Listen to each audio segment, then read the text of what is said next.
그래서 사실 말씀해 주신 게 이제 포인트인 게 그렇기 때문에 이번 원내대표 선거가 되게 중요한 거예요. 또 그렇죠. 룰을 바꿀 수 있잖아요. 근데 지금 여러분들 계속해서 의견 주시는 걸 보면 네, 한번 이제 읽어주시죠. 그러니까 이제 다음 주에 있는 원내대표의 16일. 네, 지금 양자 구조로 어느 정도 이제 확정이 돼가는 것 같고 결과는 어떻게 예측을 하시는지도 좀 궁금해하시는 것 같아요.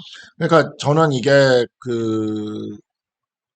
원내대표 후보가 저쪽이 2명 이상이 나와만 주면 찐윤 쪽에서 2명 이상만 나와주면 진짜 이건 어떻게 될지 모른다. 그렇죠. 정말 되게 저쪽이 진짜 이제는 분열로 갔구나. 완전히 분열로 갔구나라고 생각을 할 텐데 네. 그래도 지금 이현승 전국위 의장이 나온 해 만에 계속 그러기만 하지 결국은 안 나오고 있거든요. 그러니까 저쪽이 그래도 원내대표 후보는 하나로 낼 정도의 어떤 아직 중력과 권력 의지는 아직 충실히 갖고 있구나. 권력욕은 갖고 있구나. 네네. 저도 그렇게 보고 있어요. 예, 그러다 보니까 만만치 않겠다라는 생각이 드는 거죠. 물밑에서 조금 지금 저기 하긴 하지만.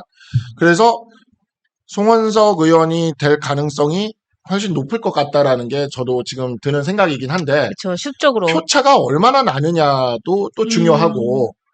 그리고 원내대표 선거라는 게 결국에는 그날 그냥 이렇게 찍는 거라서. 네. 또 이변이 일어날 수도 있어요. 우리 당 정당사를 가만히 살펴보면 원내대표 선거에서 이변이 일어났던 사건이 한 번 있습니다. 아, 그래요? 예. 예전에 이제 이명박 정부 때 아시겠지만 이명박 정부 때 황우여 원내대표가 당선되던 그 원내대표 선거. 그게 이변이었어요, 그게? 대이변이었어요. 왜 그러냐면 친이계가 다 장악하고 있었던 당시 당에서 친박계라고까지는 애매해요. 네.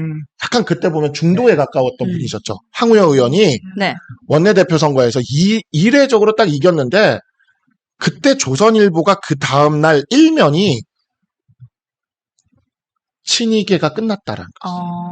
그게 일면에 닿았어요. 실제로. 아마 기억하실 거예요. 그죠? 예. 그 사건이 진짜 이명박 대통령의 친이계에서 박근혜 대통령의 친박계로의 당의 변화를 일으키는 하나의 그 사건이었거든요. 그러네. 그때도 사실 황우여 원내대표가 된다라고 아무도 예상을 못했어요. 근데 이게 원내대표 선거라는 건 가끔 그런 이변이 일어나고 지금 같은 이런 상황에서 그런 이변이 가끔 일어날 수가 있습니다. 네. 그리고 그 이변이 일어나면은 굉장히 큰 변화가 당내에 몰아치게 돼요. 원내대표가 가진 권한이 워낙 세기 때문에. 그래서 김성원 의원이 오늘 아침에 제가 CBS 뉴스쇼를 갔었는데 네네. 이기인 개혁신당 최고위원이 그런 얘기를 하더라고요. 방송을 하는데 김성원 의원도 친윤이다 라고 얘기를 하더라고요. 그러면서 둘 다 친윤이다. 네. 근데 무슨 변화를 기대하냐 뭐 이러면서 이제 개혁신당의 논평다운 논평을 하길래 제가 그걸 딱 받아서 뭐라고 답변을 했냐면 김성원 의원이 친윤으로 비춰지면 당선 가능성이 올라가서 지혜롭다. 이 아이러니를 제가 뭐라 할지 모르겠다 하니까 그 민주당 패널까지 다 빵 터져요. 진행자도 다 빵 터지면서 여기서 친윤으로 비춰져야 당선 가능성이 올라간다. 자, 여기서 하나 질문을 좀 들어가고 싶은데. 네네. 자, 우리 민심 지지율이 국힘에 21%밖에 안 되는데 이번 원내대표 선거에서 그래도 국민이 먼저 생각하는 사람이 있다 그러면 좀 판단이 과거하고 다른 원내대표 선거가 되지 않을까 막연한 기대를 걸고 있고 첫 번째. 두 번째는 친윤 계열에서 한 사람 정도는 더 나올 것 같은데 진짜 세력이 있어서 중요를 가지고 있어서 안 나오는 건지 그저 지금 이 시점에서 나와서 개차반 되기 싫어서 안 나오는 건지. 생존 본능 같아요. 그 사람들은 오랫동안 그 의정 생활을 했기 때문에 원내대표가 가진 힘을 알잖아요. 네. 그러니까 원내대표는 경선 룰도 다 바꿀 수도 있죠. 심지어 원내대표는 전당대회도 안 열 수도 있어요. 그냥 비대위원장 임명시켜버리고 취소하는 것도 봤으니까. 네. 그러니까 전당대회를 안 열 수도 있어요. 또 비대위할 수도 있어요. 그러니까 원내대표가 가진 힘이 너무나 세기 때문에 그 사람들이 제가 보면은 되게 그거를 제가 먼저 쓴 표현인데 어디서 다른 분이 가져다 쓰시던데 칼럼 같은데 가져다 쓰시던데 이 친윤들은 제가 보고 있으면 그게 무정형의 유기체 같은 느낌이 있습니다. 막 모양은 막 이렇게 저렇게 변하는데 한 가지 욕구는 확실해. 권력욕이라는 그 욕구 하나는 확실한데 이게 무정형의 유기체처럼 이렇게 막 이렇게 변화하면서 그래서 맨날 자기들끼리 싸우는 것 같지만 뭔가 생존에 대한 본능에서만큼은 다 같이 이렇게 하나로 움직이는 약간 그런 독특한 성향이 있어서 전 생존 본능을 저는 공천 본능으로 생각하고 있습니다. 권력 본능이죠, 뭐. 자, 예. 우리 4번으로 한번 넘어가서 이 얘기를 계속 이어서 하면 어떨까요? 네, 근데 제가 요 질문 하나만 딱 드리고 갈게요. 지금 우리 구독자님께서 우리 이병훈 위원님께 여쭤봐 주셨으면 좋겠다는데, 송원석 당직자 폭행에 대해서는 당직자의 입장에서 한 말씀 듣고. 이거 지난번에도 얘기 나왔습니다. 요 얘기는 좀 짚고 넘어가야 될 것 같아요. 그거는 굉장히 잘못된 일이죠. 그렇죠. 그러니까 실무자를 이유에 어떻든 간에 폭행을 한다는 건 굉장히 잘못된 일이고 그래서 그런 부분들이 조금 감정적으로 본인이 조금 앞서셨던 것 같은데 그거는 두고 또 잘못을 하신 거니까 아마 당직자랑도 계속 관계를 맺고 있습니다. 그래서 송은석 의원이 당직자랑 관계를 꾸준히 맺고 있기 때문에 그 부분은 본인의 약점이자 본인이 계속 갖고 와야 되는 짐이죠.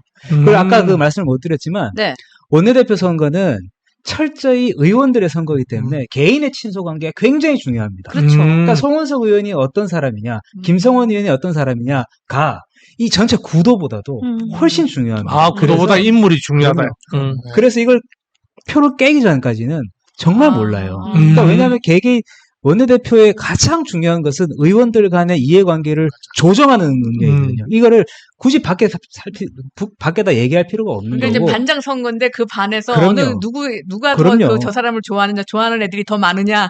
대구 경북 의원들이라도 아까 말씀하신 예를 재선 의원 중에 나오신 분들, 재선 의원 중에 그저께 이제 기자회견 나오신 분들과 어떻게 이해관계를 조정하고 있느냐.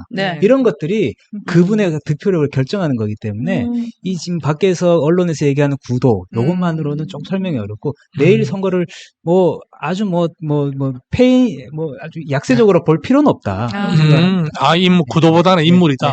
그래서 우리 송원석 씨는 또 경북도당 위원장이잖아요. 그죠? 그런 여러 가지 찐윤들의 좋은 환경을 가지고 있잖아요. 그래서 걱정도 많이 하고 이러는데 국민을 먼저 생각하고 민심의 21%를 생각한다 그러면 현명한 판단을 좀 해주시기를 간곡히 부탁드리고 싶습니다. 뉴스 엔진에서. 근데 내부적으로 좀 예측되는 건 있지 않아요? 그래도 저희는 제3자지만 안에서 봤을 때 좀 더 누가 유리하다 혹은 몇 % 정도 득표하겠다 이런? 그건 정말 친소관계 진짜 때문에 모르겠죠. 이변이라는 게 일어나기 때문에요. 대부분의 경우에는 예측한 대로 되지만 이번만큼은 또 결정 좀 어려운 거예요. 어렵다. 2016년도 저희가 총선에서 대패하고 처음으로 과반에서 졌거든요. 박근혜 정부 때인데 그때 정진석 지금 전 비서실장이 정진석 의원이 당선자 신문으로 원내대표 경선에서 이겨요. 그때 상대가 누구였냐? 제가 기억하는 나경원 의원이었던 것 같은데 그때만 해도 정진석 후보가 이길 줄 몰랐어요. 정진석이 이길 줄 모르는데 정진석 의원이 또 이겼어요. 이겼는데 그 과정에서 그 본인이 갖고 있던 정치력, 친소관계들 최대한 활용을 하는 것 같더라고요. 그래서 모른다. 이런 큰 선거 지나고 나서 그 원내대표 경선이야말로 정말 모르는 선거다.